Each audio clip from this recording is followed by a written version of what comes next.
Nvidia just reported earnings, and unfortunately the stock is down roughly 7%. On today's episode, I want to share my overall thoughts on earnings, but I don't want to hold you hostage. I want to say I think earnings were great. I don't think there's a reason for the sell-off, and I think as a long-term investor, there's nothing to worry about.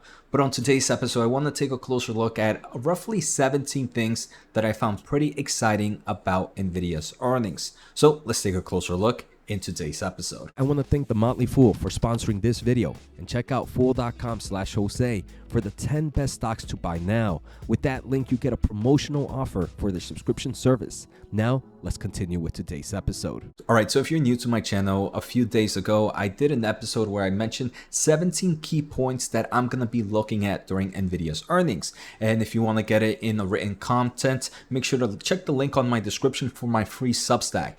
And on this kind of post, I talked about the 17 things that I'm going to keep a closer eye on. So now that earnings are released and we had the earnings call, I'm going to look at each of the 17 segments that I mentioned and take a closer look at what Nvidia mentioned. All right, so the first thing is the Blackwell saga. And the Blackwell saga, for those that are not familiar, in the past few months, we've heard rumors and discussions that there was going to be a Blackwell delay. So it seems like maybe there was some truth to it, that there were some issues, because Nvidia did admit that they changed certain things with the Blackwell GPU on the manufacturing side to be able to improve production yields. So there seems to have been an error, but whatever the error was, it's fixed. And now that it's fixed, we are seeing improvements in production yields, which obviously bodes well for the company. The second thing, the company did mention that they expect to get several $billion in Blackwell revenue this year. So shipment should be starting in Q4 of this fiscal year.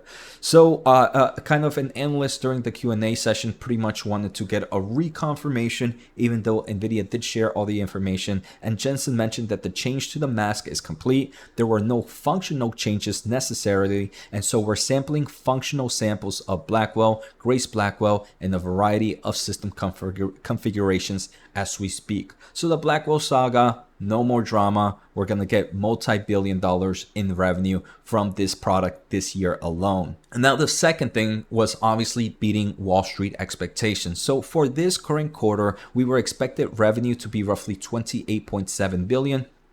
And earnings per share to be roughly 64 cents. Nvidia actually beat both numbers. Revenue was 30 billion, a 1.3 billion beat, which I thought was amazing, and diluted earnings per share were 68 cents, also beating what the street was expecting. Now, not only that, we were, for guidance, Q3, analysts were expecting a guidance of $31.6 billion in revenue. Nvidia actually guided for $32.5 billion. So overall, a double B on both this quarter and guidance. Again, this is why I believe there's no real issue to be worried about Nvidia stock right now. Before we go any further, we are now on the road to 50,000 subscribers by the end of the year. Thank you all for the crazy support. So if you haven't and are enjoying the content, make sure to hit the thumbs up and the subscribe button.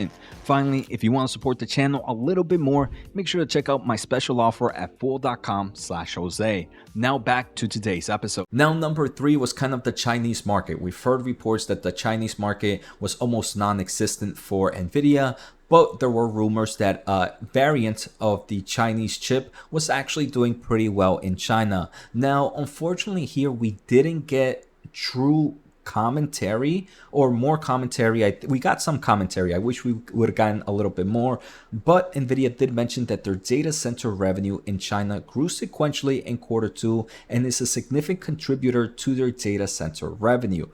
But they believe that this data center revenue will still be much lower than previously had due to export restriction controls, and they continue to expect the China market to be very competitive going forward. So at least right now we know that it's non-existent, and it did grow sequentially, and I'm gonna guess this is gonna be the case for the upcoming quarters as well. Now, number 4 is the data center dominance, right? Nvidia has been doing great in the data center market, but can this continue? Can the demand for the Hopper continue? Are AI hyperscalers continuing to updates on this? And Jensen mentioned that, hey, look, data center is Still a huge market for them. Right now, the world's has built about $1 trillion worth of data centers.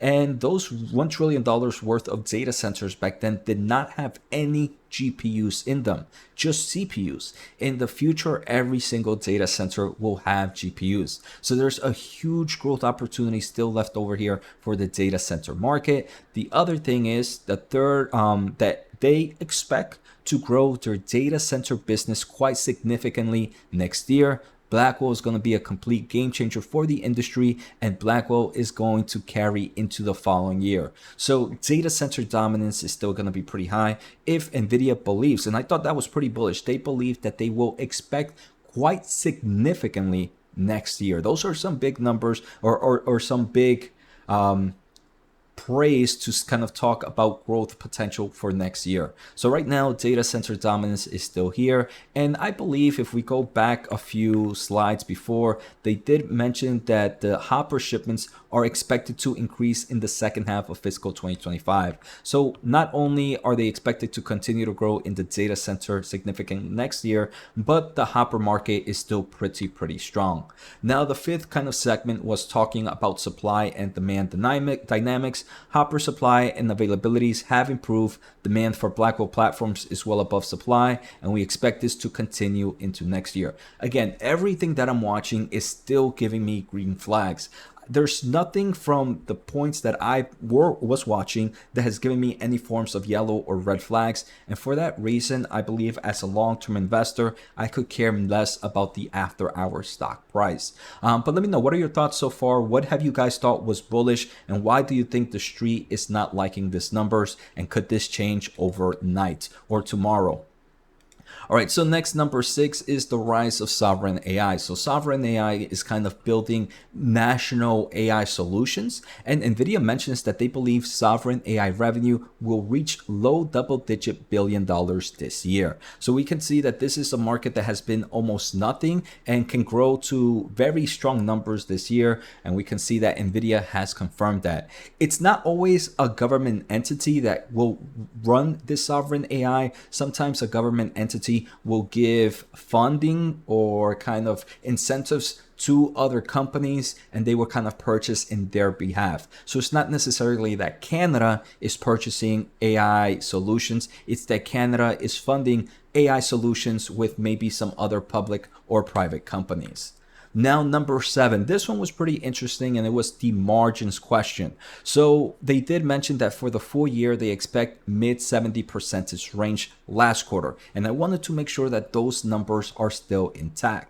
For this quarter, and Nvidia mentioned that non-GAAP gross margins were 75.7, down sequentially due to a higher mix of new data center products, which usually tend to have lower margins at the beginning, right? Because when you're ramping up things at the beginning, at the lower end of that production ramp, you tend to have lower margins. Now, for the upcoming quarter, they expect that 75% non-GAAP gross margins, so pretty much very close to this quarter. And for the full year, they still expect gross margins to be in the mid 70% range. So no changes here, and we're still having a nice amount of margins for this company. So I believe that was very bullish there. Another green flag. Number 8 is the automotive market and other markets. So we know that Nvidia has seen kind of a multi-billion-dollar revenue opportunity in the automotive space. I wanted to see if there are any other markets that are seeing that growth as well. And they mentioned this quarter that automotive will drive multi-billion dollars in revenue across on-prem and cloud consumption, and will grow as next generation AV models require significantly more compute. They also talk about 2 other markets. Healthcare is also on its way of being a multi-billion dollar business as AI revolutionizes medical imaging, surgical robots, patient care, electronic health, record processing, and drug discovery. So we can see that the healthcare market is becoming another big opportunity here for Nvidia outside of the automotive space. Now, number 9 is kind of staying ahead of the pack. We know Nvidia has this annual cadence. Do they share any talks about the competitive landscape? I want to say they didn't really discuss this much, but Jensen did mention the following.